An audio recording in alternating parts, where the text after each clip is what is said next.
Listen now, we the talk around town. Alex threw the ball to Smokey for a touchdown.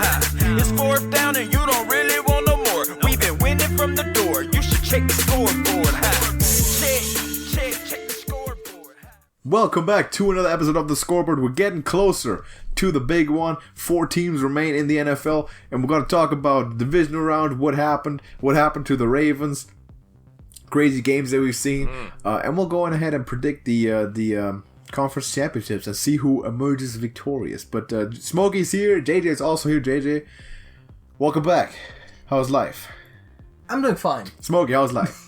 Oh, I'm good, man. I'm better than Ravens fans right now. Oh, boy. Oh, yeah. I wanted you to actually start off with that. But before we get into that, quick results from last week. I have a suspicion that I didn't do well. Yeah, you got 2 of them, right? And Yeah, I got Kansas City and San Francisco, huh? Yes. And I got 3. And you had Green Bay, too. Yeah, because you had Green Bay. Yeah. And I picked against Aaron Rodgers. You never do that, man. You never do that. Oh, you know what? Don't even get me started because I'll do it again later. What? You're definitely going to be in a I'm rock going to challenge you. I'm going to challenge you to not pick against Aaron Rodgers today. How about that? Oh, man, that's tough.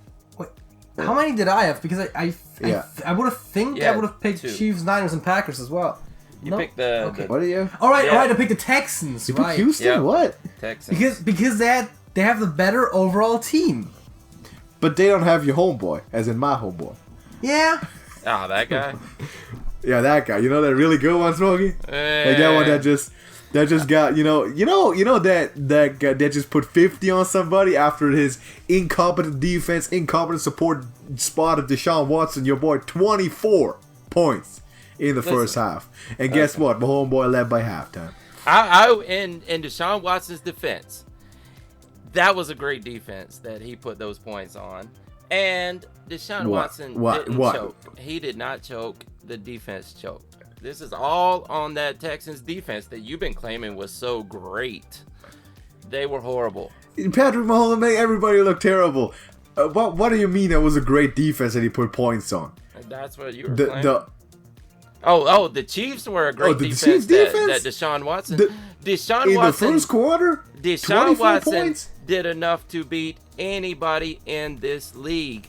The problem was Except the defense. Mahomes, boy, you got to score more points. If you want to beat Mahomes, you got to score more points than Mahomes. He already did it one time. You know this it. year. Huh? What about that one? You know that. Listen. He scored more points. Does it matter? Where does it matter more? Regular season or playoffs? Well, you can argue that point, but the fact is they're 1-1 right now. So we're gonna go into next week, next season. So those wins are equal. Like those wins are equal. They definitely are. Come on. We're gonna go into next season carrying this on because I'm not done. Deshaun Watson is a great quarterback, and Patrick Mahomes is mediocre at best. All right, okay, I see. There's some behind the scenes stuff here, I think. Yeah, don't take that take too seriously there. But I'll take the quarterback who's made back-to-back AFC Championship games, and the last time that he didn't go to the Super Bowl is because exclusively his defense cost him that game against the Patriots. And I have a suspicion that he's gonna go to the Super Bowl this year, so I will put my money into that guy. If you want to, I propose you a long-term bet. Patrick Mahomes, at the end of his career, has more Super Bowl wins, more total career wins than Deshaun Watson. Both of those. And that's tough because he's on a better team overall. Come on. That better team that spotted Deshaun 24 points, that couldn't catch anything, that dropped punts. Yeah, that drew penalties. That held everybody else to under 16 points. Doesn't play. That held like the Chargers and the Browns and Raiders to under 16 points. And the Broncos. Don't forget that.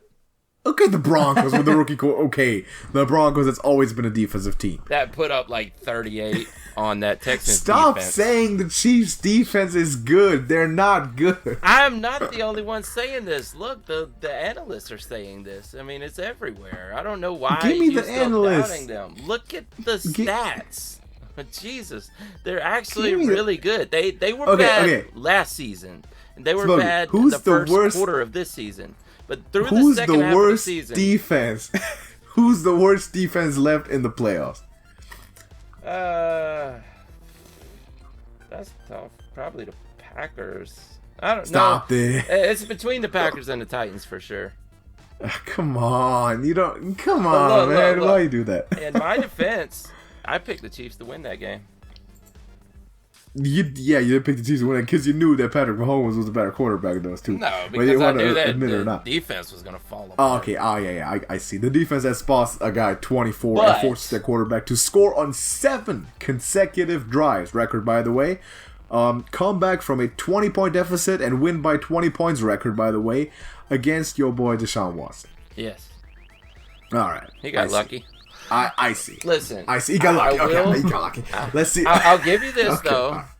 But before I go to bed tonight, I will pray for forgiveness from our Lord and Savior, Patrick Mahomes, if that makes you feel better. That's a good idea. I'm sorry for blaspheming. Because Patrick Mahomes, if that's how you see that, he'll get an awful lot amount of lucky over the next decade. Mm-hmm. So you better get used to it because he's blessed. If that's how you wanna look at that. Mm-hmm. But yeah, let's look at the Ravens too. What happened to the Ravens? Do you have an explanation? The Derrick Henrys happened to the Ravens.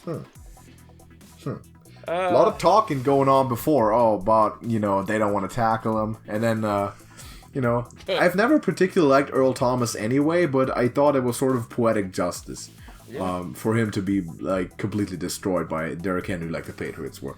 Listen, I was torn because I love Lamar Jackson, but I've always hated the Ravens, so it was bittersweet to say the least. I like it though. I like the Titans, man. I like Derrick Henry's amazing, dude, and he's finally coming to his own in the NFL. And he's good. He's killing linebackers right now. He is. JJ, what do you think about this result? I was surprised to say the least. Mind blown. And it seems like whatever I pick with the Titans is always wrong because the Titans are doing really well and they have a lot of potential. Let's pick them. They lose. You know what? They're going against a really great team here. They can't possibly win this. How do you expect them to win this? And they just do it twice. They do it twice. Exactly. So that was an eventful game. 2 top 5 defenses, might add. Yes. They've done it twice now. And now they're playing by far the weakest defense that they've faced in a few weeks, and by far the weakest defense left in the NFL. But unfortunately for them, there's that other guy, that Mahomes, that quarterback, who's gonna put 50 on everyone. So we'll get into that. But let's stick with the games that we've seen so far. Vikings at San Francisco, maybe the least eventful of the 4 games, I want to say, because it was the least competitive. There was one play, one moment when Stephon Diggs caught that deep touchdown. We thought this might be a close game, and it was sort of the last time we thought that, because after that it was just over. Yeah.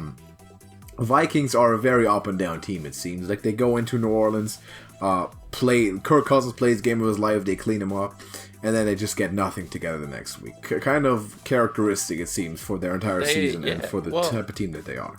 They do this in the playoffs every time they make it to the playoffs. They do. They just did it one round later than they usually do. Exactly. This time. To the dismay of certain New Orleans Saints people. Yeah, see, the thing is, the last time the Saints and 49ers faced off, which was in one of the last weeks of the season. Which was crazy. It was really close. Yes. And now the Vikings deciding to be good one week and then bad the other week means that they basically just let the Niners by while they just eliminated the Saints. Yes. Niners-Saints would have been such a great rematch. And that's why... Just for the match alone. Not even saying because I'm a Saints fan. Of course, I'm a Saints fan. I would have loved to see them get further. But that would have been a great game. But that's how the regular season game comes in huge again, because that decided the 1 seed between those 2 teams. Yeah. And if that had gone the other way, then San Francisco was playing in the wildcard round, and New Orleans is staying at home for a week. So those kind of things matter. You know what? I heard an analyst this week propose something. I think it might have been Dave Damashek, if I remember right. That he's never said bad stuff ever. What do you say? Maybe he's funny, at least, though. He's entertaining. Very funny. But he said maybe the Saints, this is just what they do. They can't win the big ones. You think so? I don't know. I'll leave that up to JJ to decide that. I mean, there's been a lot of those sorts of moments in Saints history. Yeah. You know, they'll pull off like the craziest play in NFL history, and then they'll miss the extra point. That kind of stuff just happens. That happens. Though Drew Brees has won the Super Bowl before. Oh yeah, fun fact, right? Every single Saints quarterback right now is a free agent. All three of them, huh? Drew Brees, unrestricted free agent. Wow. Teddy Bridgewater, unrestricted free agent. Taysom Hill, restricted free agent. Oof. Who comes back? You can get... Okay, JJ, you get 2 out of 3. Who you want? I've heard people say that you only get 2 out of 3. Who you want? And it seems like Bridgewater might want to go to Miami. Huh. Boy, I want to see that.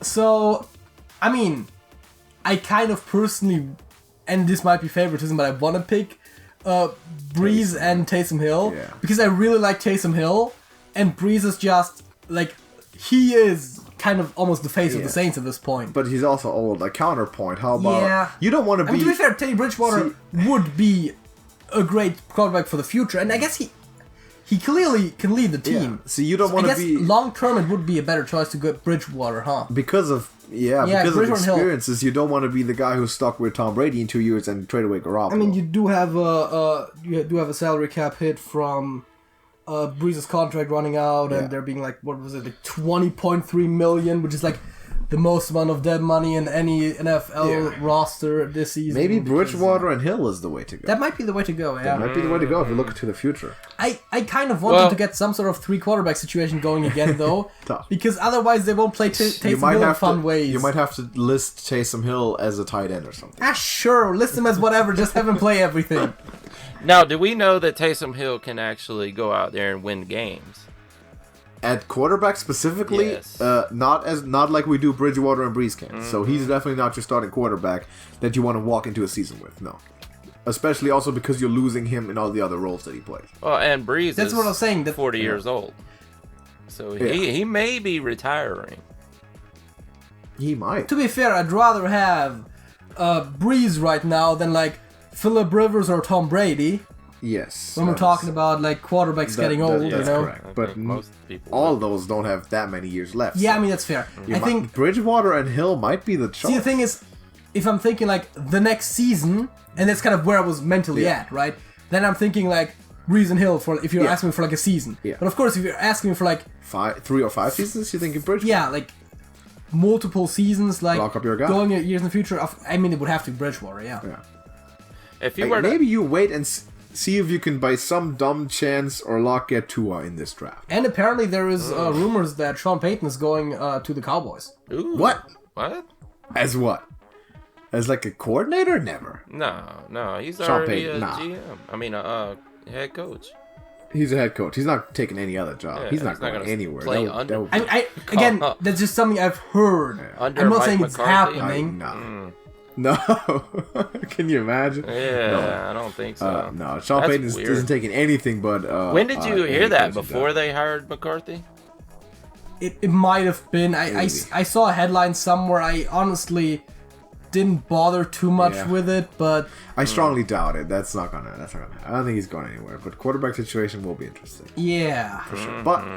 let's get into this next week. We've discussed the games, or we did particularly discuss Seattle and Green Bay, but Green Bay was a tad bit better all around, and Aaron Rodgers played arguably the best game of his season, and took Green Bay to the victory, old school Aaron Rodgers style. That is so. What it is. Let's get into those games. We have 2 games, the championship games.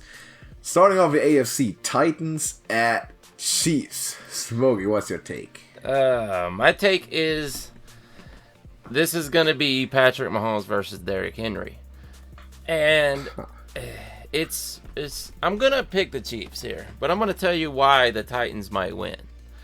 Because the one way to beat the Chiefs is to run on them.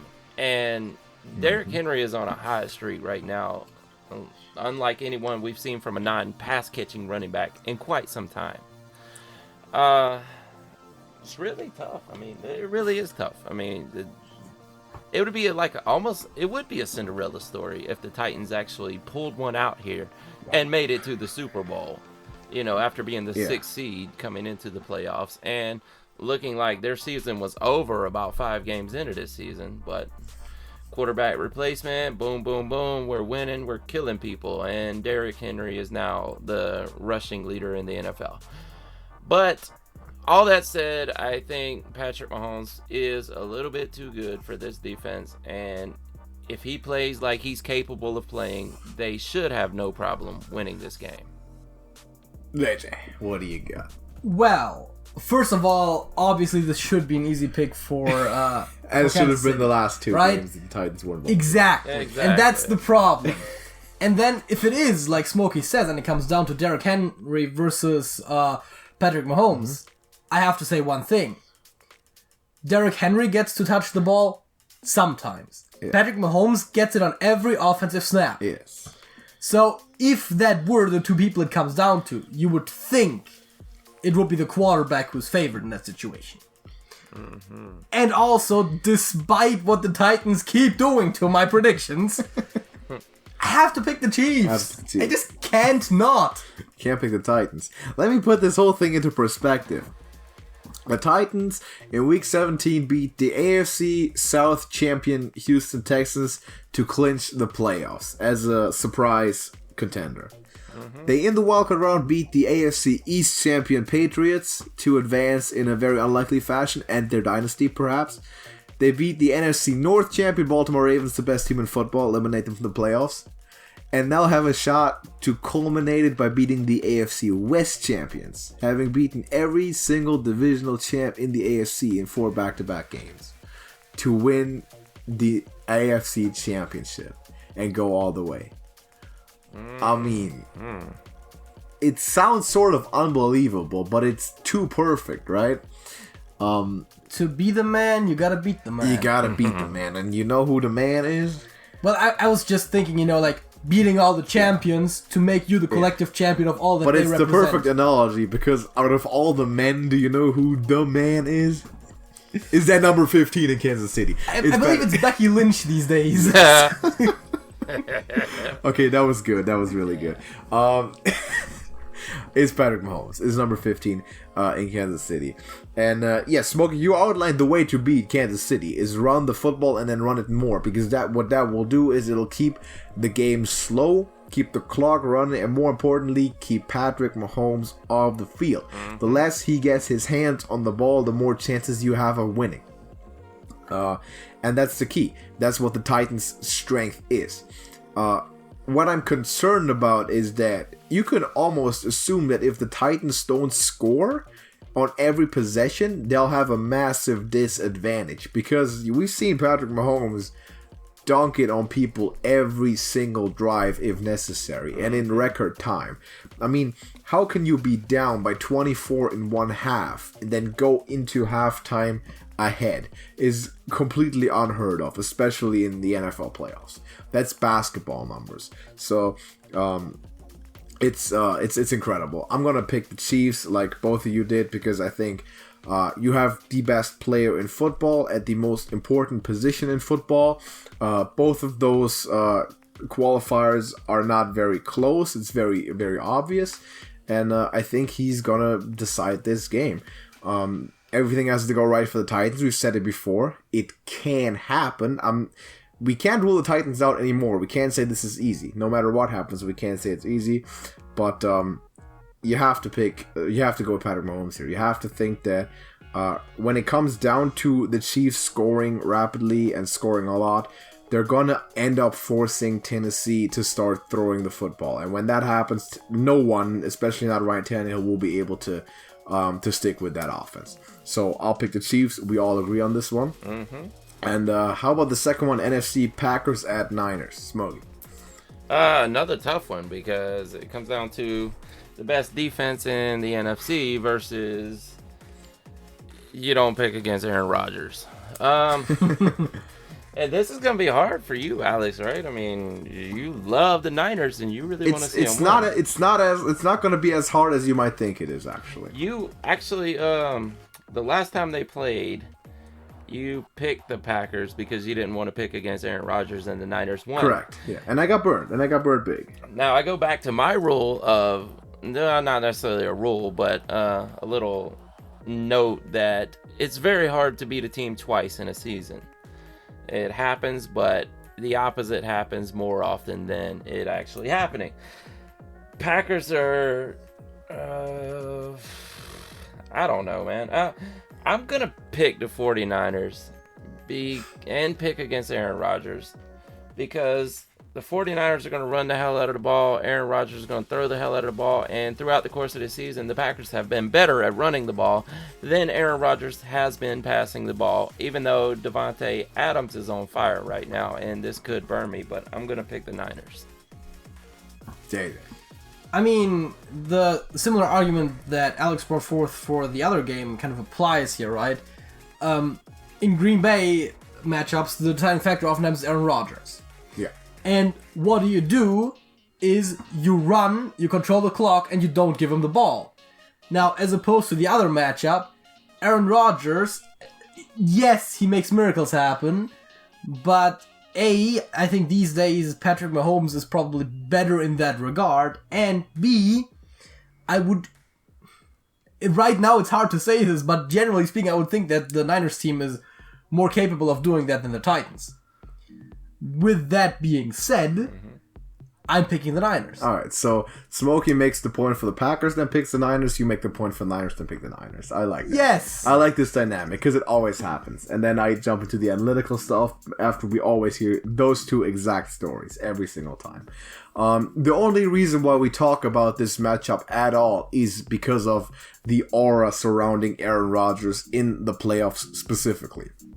Everything we know, and this is the one sort of criteria that you can't really grasp it, but it's just sort of that thing with Aaron Rodgers in the playoffs. Everything we know on paper that we've seen in the regular season, every single stat, every single matchup says that this has to be a blowout. This has to be the most clear and obvious game in all of the playoffs. Because it's the worst possible matchup for Green Bay.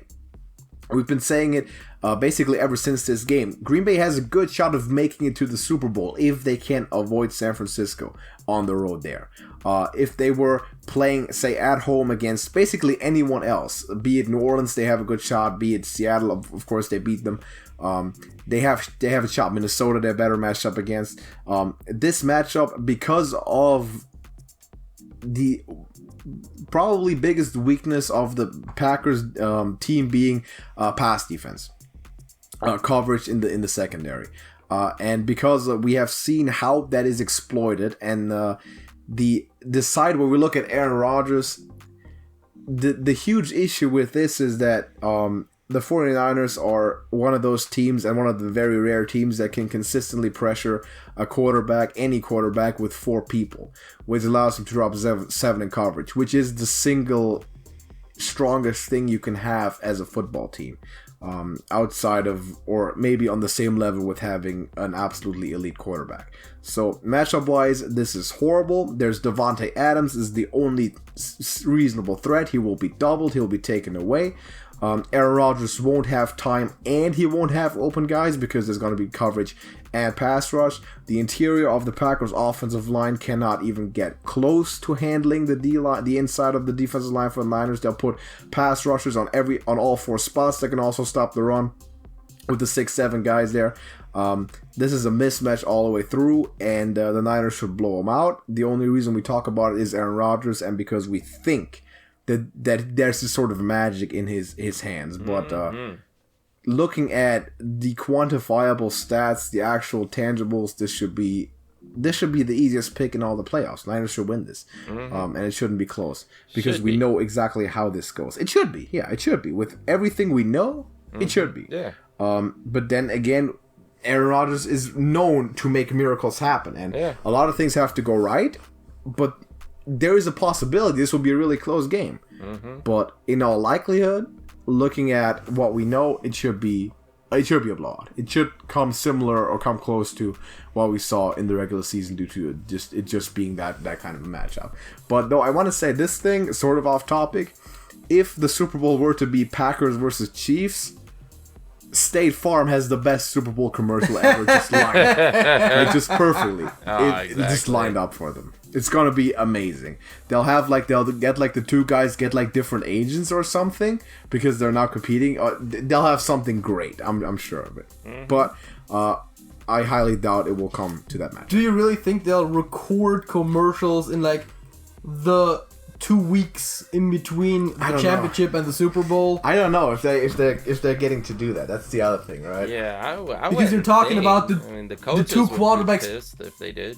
Yeah. You're talking about the two starting quarterbacks out from the Super Bowl. I mean, recording commercials. I mean, even the winning teams will probably get like Tuesday, Wednesday off after the games because they have 2 weeks to prepare. Like during Pro Bowl weekend, they're not going to the Pro Bowl anyway. Yeah. The Super Bowl contenders won't go to the Pro Bowl. So it should be doable. Maybe they'll do it if both of them lose because then they're both in the off season. They can do it. They can like have a thing where Mahomes and Rodgers are both watching like the Super Bowl from their own couch at home and they're having like a party. And then they only invite like their State Farm agent, and then the other guy is like, oh, why, how cool? He just like shows up to the party like thinking he was obviously invited and stuff, and creates a weird situation. I can just picture how the plot of that would go. But yeah, there's definitely a great commercial just perfectly lined up already, no matter what happens almost. But if they played against each other, be perfect, of course. This episode of the Scoreboard is not sponsored by State Farm. It's not, but you gotta admit they're pretty good. That actually is my insurance company, by the way. I'll talk to them though. Are we actually just advertising State Farm? Is that what we're doing? Just straight up doing it.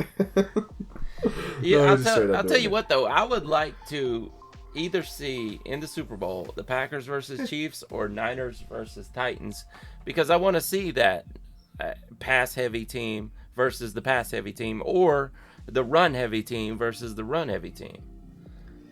Here's the thing why I don't think Niners vs. Titans would be a good... Okay, I would like Niners vs. Titans, and I'll tell you why, but it's the same reason that I don't think it will be a good matchup. It's because the Niners do exactly what the Titans do, but they do it better.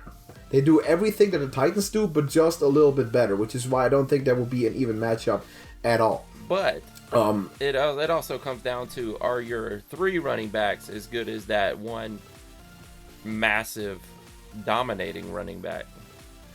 Well, is my number one defense against your massive running back any good versus your slightly above average defense and my much more versatile passing offense and the best tight end football? Right? After he's already ran over the number one and the number three? I mean, yeah, you could consider the Patriots number one defense, but the remaining ones for sure the number one. I want to say that when healthy, because they haven't been for a stretch, but when Quan Alexander, D Ford, Jimmy Ward are healthy, the Niners might just be the number one defense just because of the pass rush. I mean, the Patriots were historically great also. The offense couldn't hold up. But yeah, to me, it's gonna come down to the most interesting one would definitely be Niners Chiefs, which is also the most likely one that we're probably gonna see, and then it's just gonna be a case of Patrick Mahomes against the world again, which might very likely be talking about the next 2 weeks. And you'll be torn on picking again.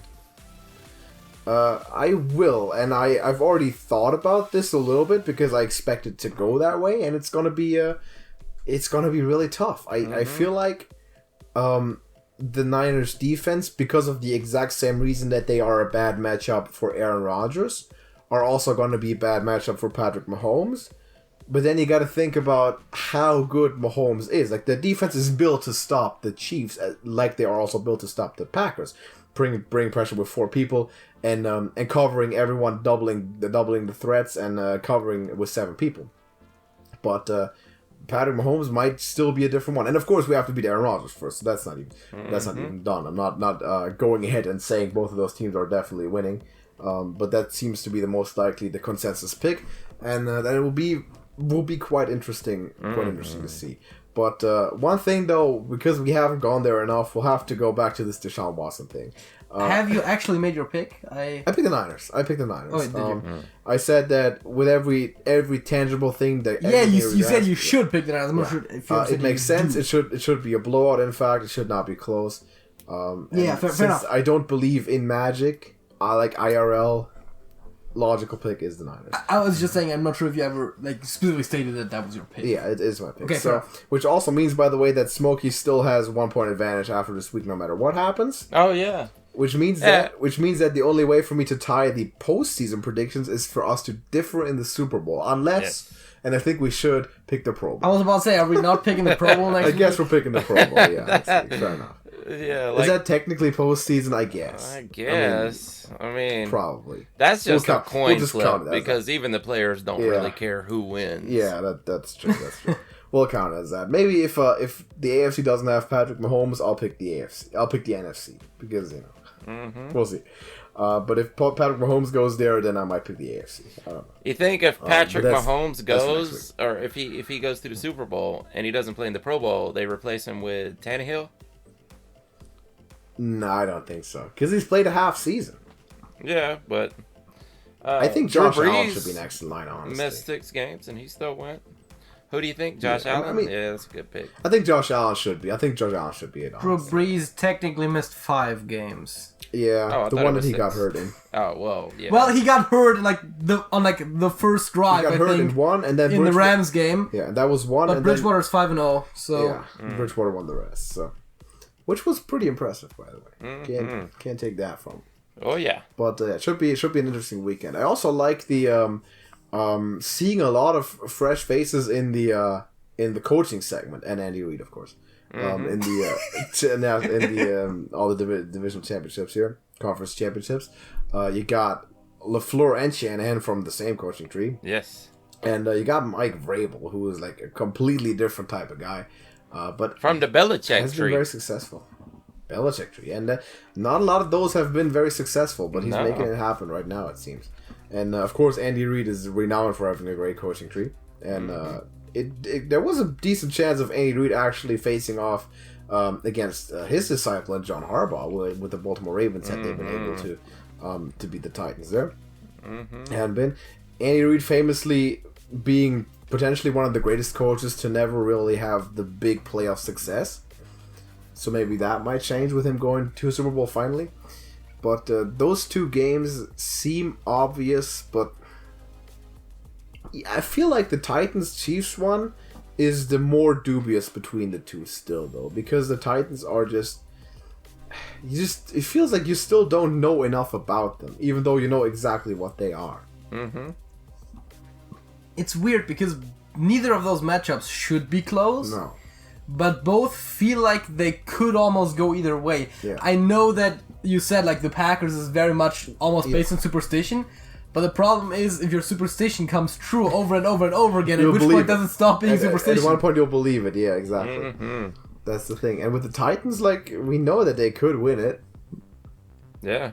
Well, and you also have the historical fact that the number 1s and 2 seeds go to the Super Bowl more often than anything else, but...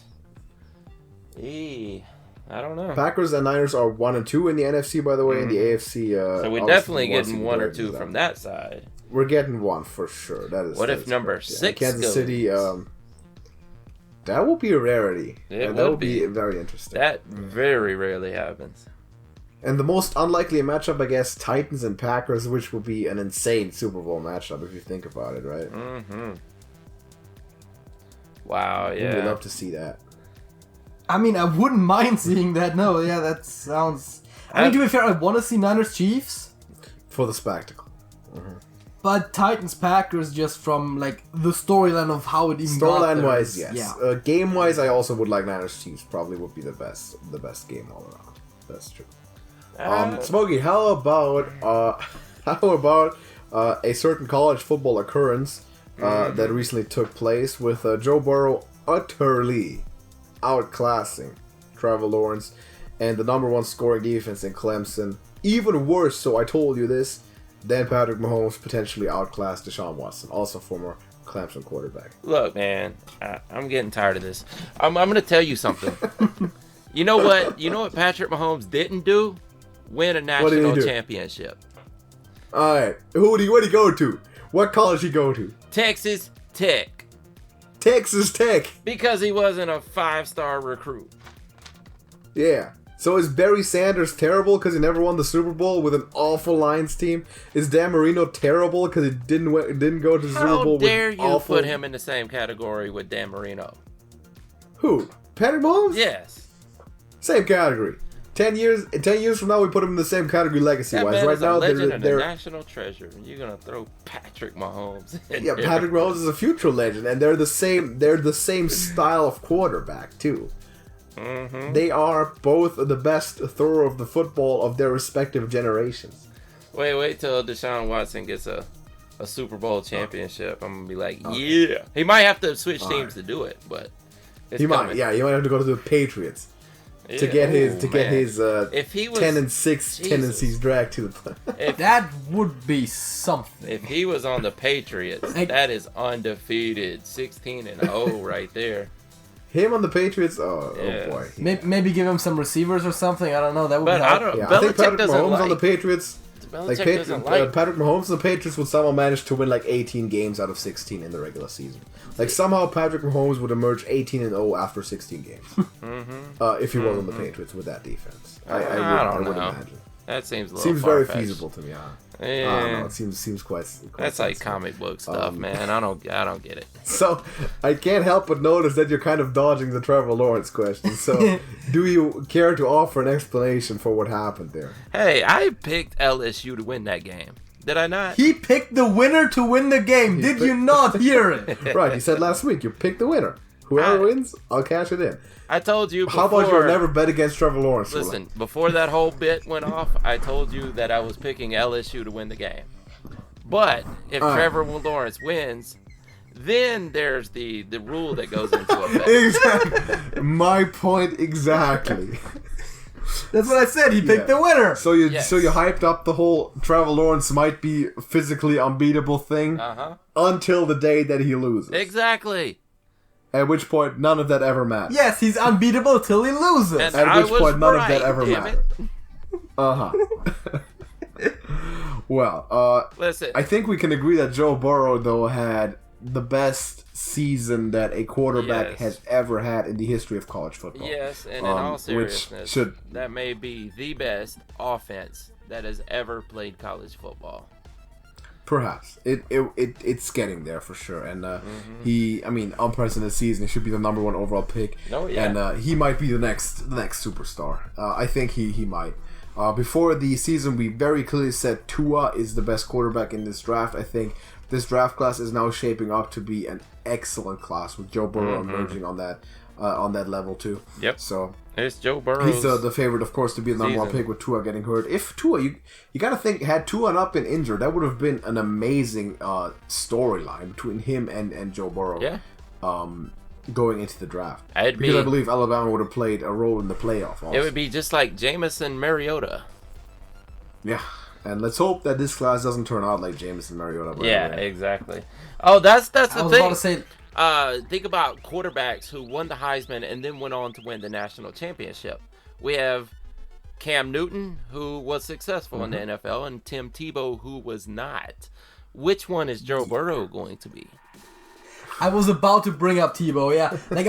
College success does not necessarily translate to the NFL. And I was gonna bring up Tebow, believe it or not. Yeah. Because he was also the kind of all-time great college quarterback, and then nothing. There's certain very little. there are certain certain players, but quarterbacks more so than anyone, that are specifically made for college and not for the NFL. Classic example is, of course, Johnny Manziel. Oh, yeah.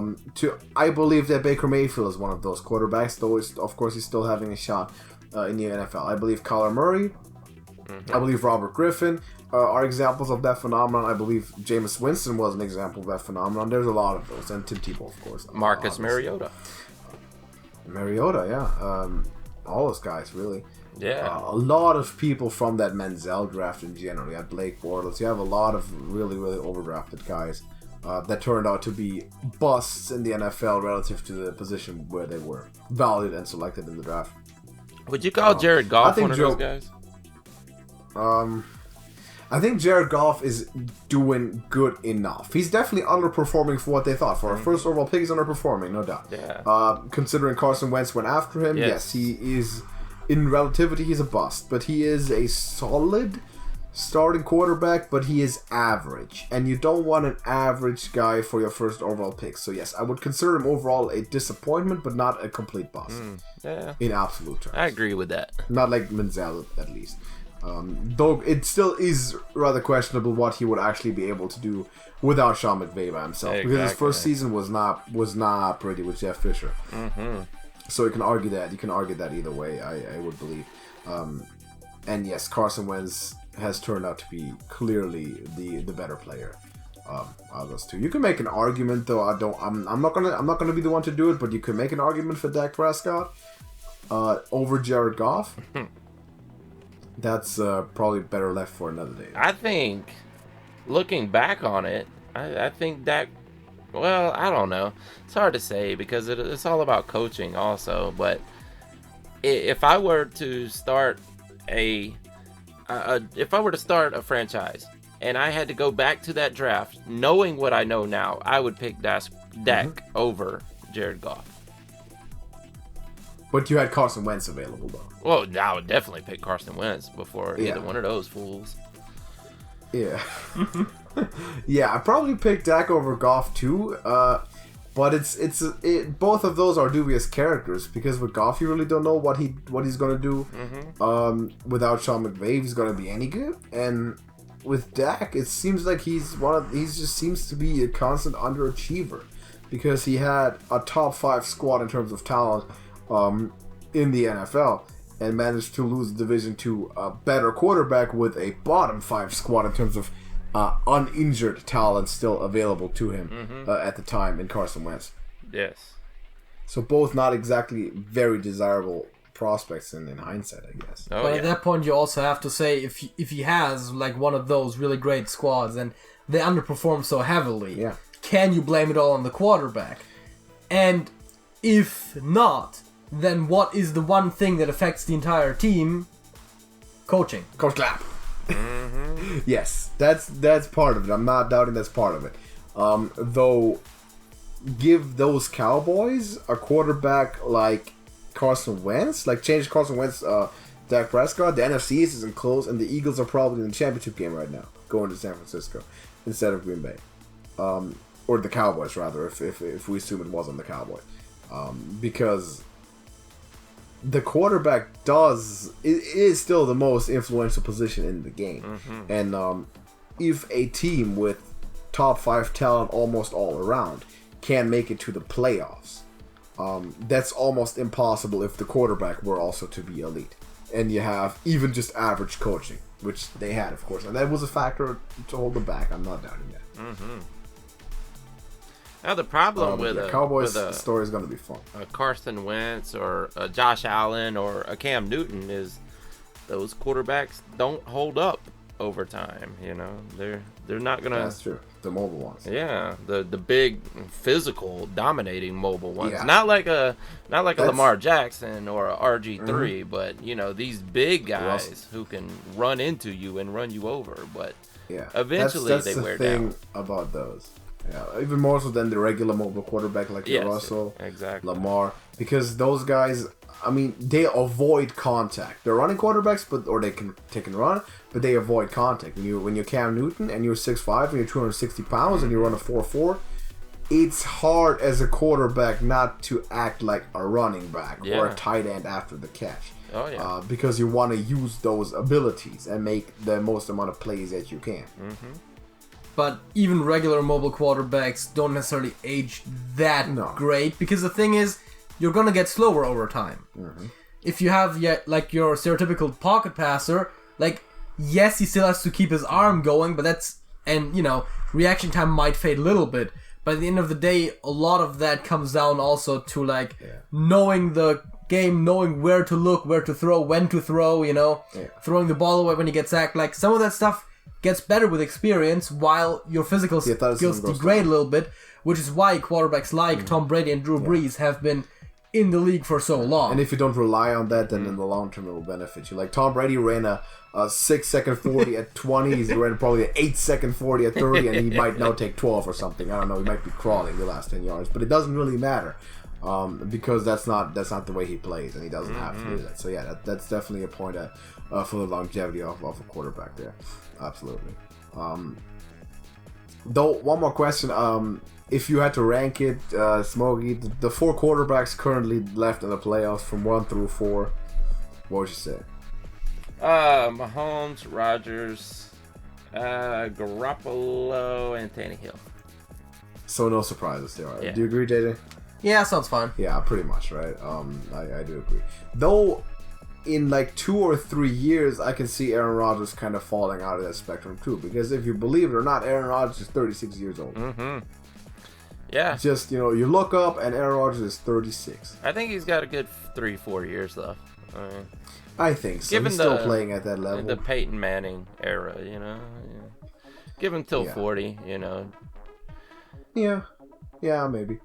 Though Peyton Manning fell off at the end, and Aaron Rodgers at 40, physically, He went off the a more cliff, gifted but- or the most gifted which is quarterback that came from that entire generation, of course. Oh yeah, which is what people are saying is happening to Tom Brady as we speak.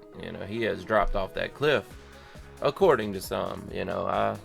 I would give him another season if he has another season, just to make that assumption. But with the amount of talent currently around, can you justify it? Like, can you justify starting a 43-year-old that is really bad and getting worse when there's so many quarterbacks coming into the draft and like every other backup quarterback? Like, do you think that Tom Brady next year still is considerably better than a Teddy Bridgewater, a Nick Mullins, or even some of the rookies coming in? Like, can you justify that?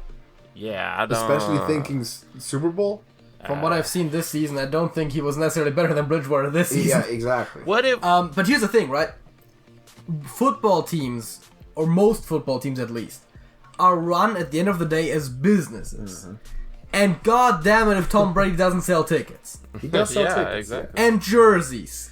But how many tickets will he sell if the Patriots sit at 3-3 next year? I mean, the Patriots maybe score 10 not, but points generally he'll find a place in the league, very likely. Yeah. Arguably. Because Colts people or will go Chargers. to see Tom Brady, and especially if he's on a new team, speaking of jersey sales. Yeah. Like, people might already have a New England Patriots Tom Brady jersey. That's true. But they don't have a whatever else he's going to Tom Brady jersey. I'll tell you. Those things are gonna sell. But Bill Belichick doesn't operate with jersey sales No. in mind. Because Bill Belichick operates with Super Bowl rings on his fingers. No, but that's what I'm saying. Like, maybe not on the Patriots, but that guy is gonna be able to play a season or two somewhere. He's gonna someone to take him on, if Yeah, only to of be a course. mentor to some other quarterback, which is a role that he has previously rejected when it came to being dethroned. So it will be interesting to see how he would handle He could that. go somewhere, start the season, and mentor a Jacob Eason or somebody, and coach him up. Definitely. He could. The Chargers could definitely use him if they really want to get rid of Rivers. They could use a Tom Brady to increase their ticket sales, and they really need that. I mean, Oh yeah, Though the lowest quality- attendance in the entire NFL, if I'm not mistaken. Though the quality of play won't really improve, you'll be stuck with the same situation. yeah, of course, yeah.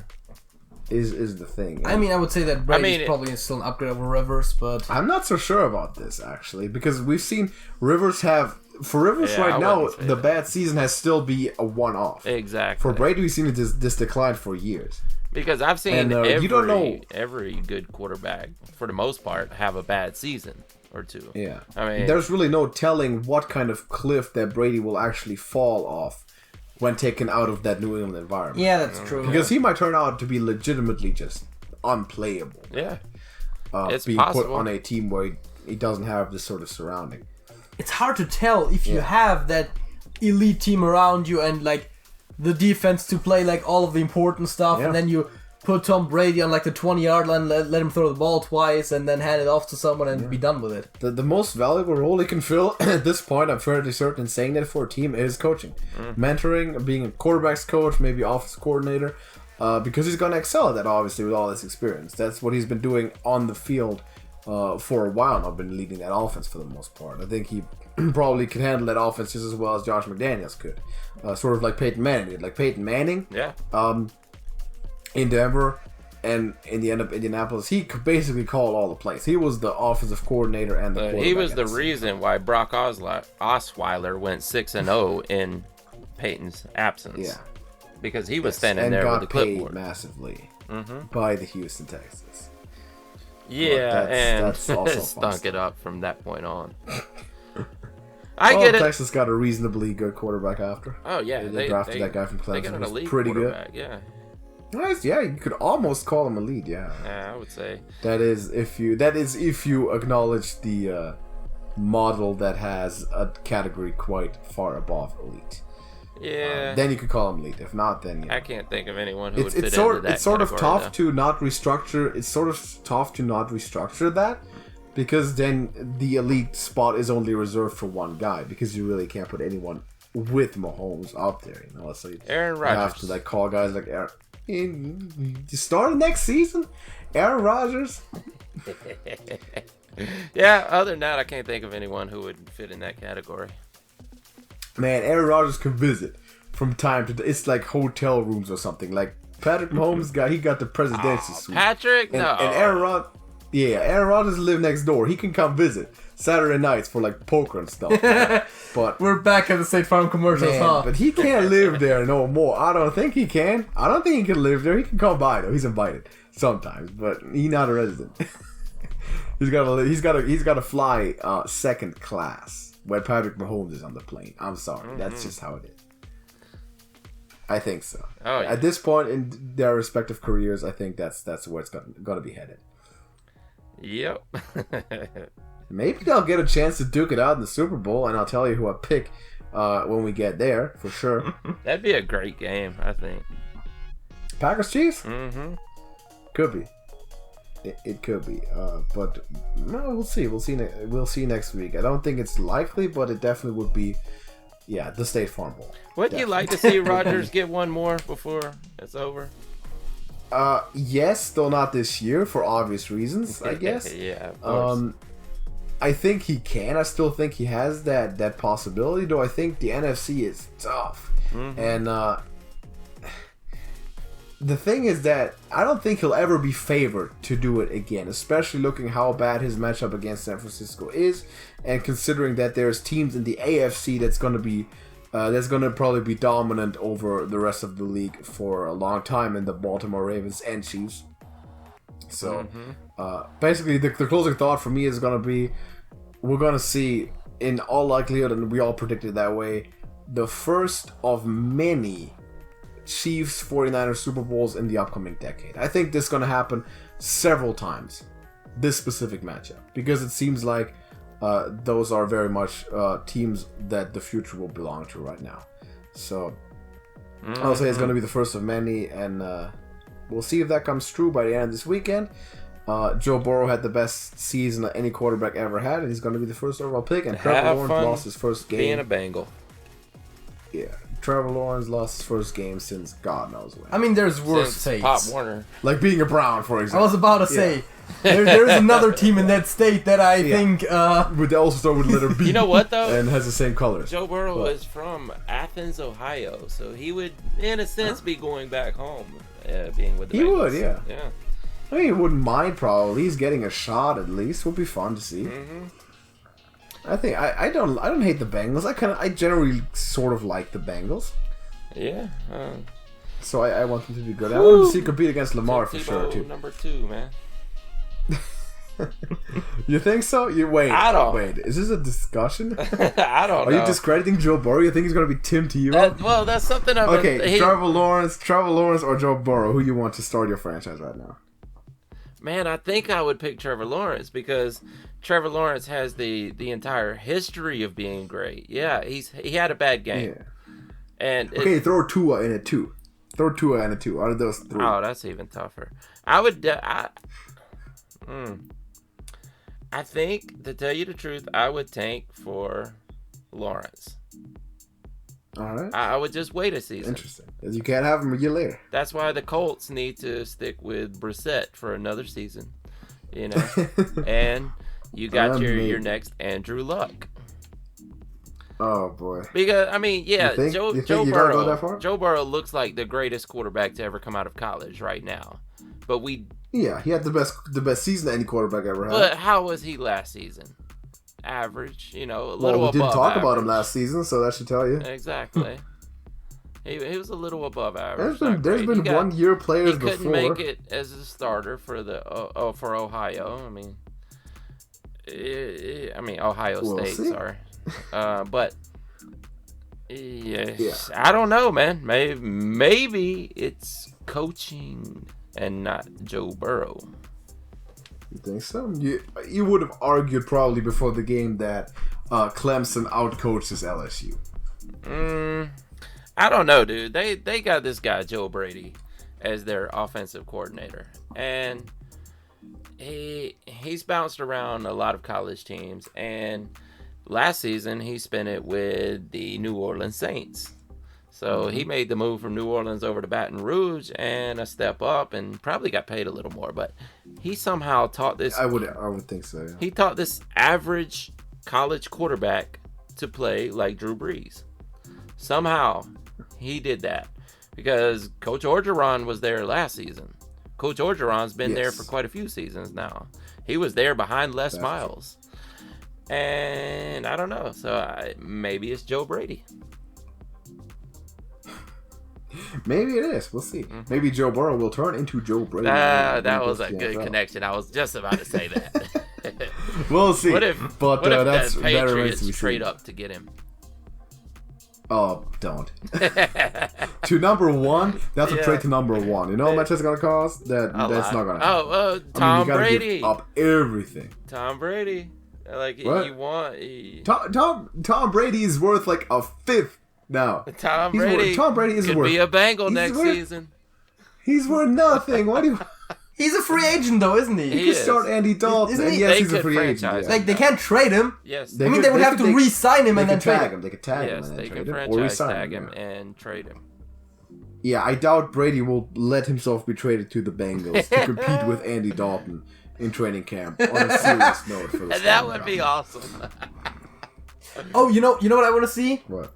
I want Tom Brady to go to whatever team is on Hard Knocks next time. Oh, boy.